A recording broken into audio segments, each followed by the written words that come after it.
ఉత్సవాలు చేయడమే కాదు, స్వామివారి ప్రసాదం కూడా లక్షలాది మంది భక్తులకు అందించాలి అని ఆలోచన. ఎన్ని డేస్ కష్టపడాల్సి వచ్చింది? అనకాపల్లి ఆర్టిస్టే చేశారు అంటున్నారు. ఎన్ని డేస్ నుంచి ఇక్కడ స్వామివారి విగ్రహం ఏర్పాటు? సుమారు 2 నెలల దగ్గర నుంచి కష్టపడుతూనే ఉన్నారు. 2 నెలల దగ్గర నుంచి కష్టపడుతున్నారు. ట్రస్ట్ మెంబర్స్ కూడా 40 మెంబర్స్ దగ్గర ఉండి అందరూ కూడా కష్టపడుతూనే ఉన్నారు. నిన్న నైట్ అంటే మన గూగుల్లో సెర్చ్ చేసినా రాలేదు ఇది. అంటే శాంపిల్ చూద్దాం పోనీ ఏంటి అని, అయినా సరే రాలేదు. ఈ రోజు నుంచి వస్తుందేమో, ఇంకా అంతే. మనం అంత ప్రత్యేకత తీసుకొస్తాం. ఈ రోజు నుంచి వస్తుంది. ఇంకా బెల్లం వినాయకుడు అంటే మన వినాయకుడు వచ్చేలాగా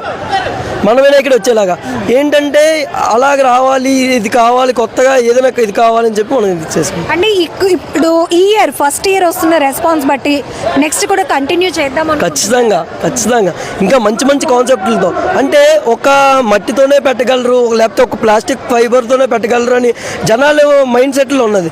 లేదు, బెల్లంతో కూడా పెట్టగలరా? ఓకే, మనం తినే ఐటెంలో ప్రతి దాంట్లో కూడా దేవుడిని పూజించవచ్చా అని మనం ఆ ఆలోచన తీసుకొచ్చామండి. దానికి తోడు మీకు మన వైజాగ్ లో బెల్లం వినాయకుడు చాలా ఫేమస్. సాగర తీరానికి ఆనుకొని ఉన్నటువంటి ఆలయం, ఆ కాన్సెప్ట్ ఇక్కడ కవర్ అయింది. అతిపెద్ద వినాయకుడిని ఏర్పాటు చేసిన కాన్సెప్ట్ కూడా కవర్ అయింది. లక్షలాది మంది భక్తులకు గణేష్ ఉత్సవాలు చేయడమే కాదు, స్వామివారిని చూసి వెళ్ళటమే కాదు, వాళ్ళకి ప్రసాదం కూడా అందించాలన్న కాన్సెప్ట్ కూడా కవర్ అయింది. సేమ్ అనిపిస్తుంది, ఉదయం నుంచి ఇంతమంది భక్తులు వస్తున్నారు, మీకు కూడా ఏదో చెప్పుంటారు మిమ్మల్ని ఎంకరేజ్ చేయడానికి. అంటే దగ్గర నారా లోకేష్ గారు ఓపెన్ చేశారండి నమూనా. నారా లోకేష్ గారే షాక్ అయిపోయారు. అమ్మో, బెల్లంతో చేస్తున్నారా? వీలైతే నేను అటెండ్ అయ్యేలాగే చూసుకుంటాను ఈ ప్రోగ్రామ్ ఖచ్చితంగా అని ఎంపీ రామ్మోహన్ నాయుడు గారు నిన్నే కలవడం జరిగింది.